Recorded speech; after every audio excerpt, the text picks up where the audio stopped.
Salam untuk kita semuanya, berjumpa lagi dengan saya di channel Aritela Tutorial, tempat kita untuk berbagi informasi seputar informasi pendidikan dan informasi guru, serta informasi lain yang ada hubungannya dengan pendidikan dan guru.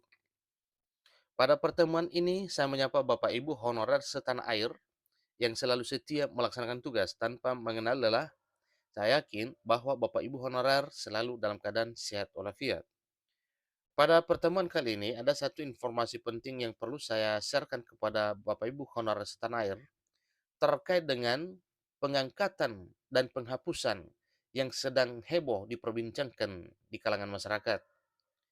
Nah, kenapa tidak? Karena memang penghapusan adalah suatu hal yang tidak diinginkan dan pengangkatan adalah itu memang dambaan Bapak Ibu honorer. Nah, antara penghapusan dan pengangkatan ini adalah dua versi yang saling bentrok yang tidak searah Bapak Ibu ya. Ini, yang mana penghapusan tidak dikehendaki dan pengangkatan adalah impian semua honorer. Nah, di sini ada satu informasi, yang mana informasi ini adalah informasi yang sedang heboh, yaitu Kementerian Keuangan mengklaim penggajian formasi P3K telah dijamin dalam dana alokasi umum. Komisi 10 DPR Gercep sampaikan dua hal terkait dengan hal tersebut. Nah, tentunya sesuai dengan topik pembicaraan ini bahwa Kementerian Keuangan mengklaim penggajian formasi P3K telah dijamin dalam dana alokasi umum, berarti ini adalah suatu hal yang sifatnya positif, mengarah pada nasib honorer pada tahun 2023 tahun ini. Nah, benar apa tidaknya yang disampaikan oleh Kementerian Keuangan, demikian dengan apa yang disampaikan oleh DPR RI di sini. Simak video ini sampai selesai, jangan ketinggalan informasi. Dan bagi Bapak Ibu yang sedang menonton, demikian dengan Bapak Ibu yang mungkin baru menemukan video melalui channel ini, dukung dengan cara like dan subscribe, share, dan komen, serta nyalakan tombol notifikasinya supaya semua informasi yang disalurkan melalui channel ini selalu update di layar Bapak Ibu. Tanpa basa-basi lagi, langsung pada informasinya. Formasi P3K 2022 dan juga formasi P3K 2023 ini nantinya disebut-sebut terancam tak mendapat penggajian karena kurangnya anggaran. Ingat Bapak Ibu ya, ini suatu hal yang tidak diinginkan bila terjadi hal ini. Ya, formasi P3K 2022 dan 2023 disebut-sebut terancam tak mendapat penggajian karena kurangnya anggaran. Bahkan kurangnya anggaran bagi formasi P3K ini juga berdampak pada formasi P3K 2021 yang memungkinkan tak akan terima penggajian jika anggaran tidak memenuhi nominal yang cukup untuk itu. Kementerian Pendidikan Kebudayaan Riset dan Teknologi dan Kementerian Pendayagunaan Aparatur Negara dan Reformasi Birokrasi mengklaim bahwa alasan mengapa banyak tenaga P3K yang berstatus TP atau tak mendapat penempatan meski sudah lolos seleksi adalah karena Pemda yang mengajukan kebutuhan dalam jumlah sedikit. Tentunya hal ini bukan masalah formasi pusat, tetapi masalah Pemda yang mengajukan jumlah kebutuhan sangat sedikit. Maka suatu hal yang wajar, berdasarkan kebutuhan yang diusulkan oleh Pemda, itulah yang akan dikabulkan oleh pemerintah pusat tentunya. Pemerintah daerah menjawab bahwa mereka menetapkan kebutuhan yang sedikit karena Kementerian Keuangan tak menambah anggaran untuk penggajian formasi P3K. Tentunya, Pemda juga berpatokan pada dana yang ada yang telah diasosiasikan oleh pemerintah melalui Menteri Keuangan.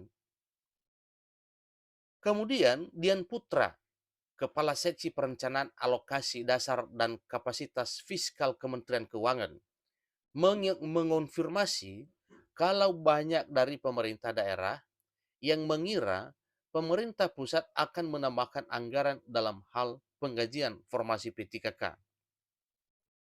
Ia pun berusaha meluruskan hal ini, bahwa pada dasarnya penggajian P3K menggunakan dana alokasi umum atau DAU yang sumbernya dari TKD. Ingat Bapak Ibu ya, hal ini menggunakan dana alokasi umum yang sumbernya dari TKD. Dana alokasi umum yang disalurkan oleh pemerintah pusat inilah yang seharusnya digunakan untuk memberikan gaji dan tunjangan melekat pada pegawai P3K di lingkungan instansi daerah. Dian pun memaparkan, jadi dana alokasi umum itu adalah dana alokasi umum dukungan untuk penggajian ASN daerah.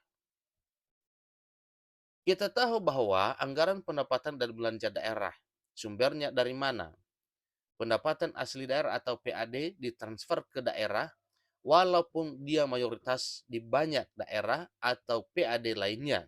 Ini tuturnya bersama BKD Jawa Timur.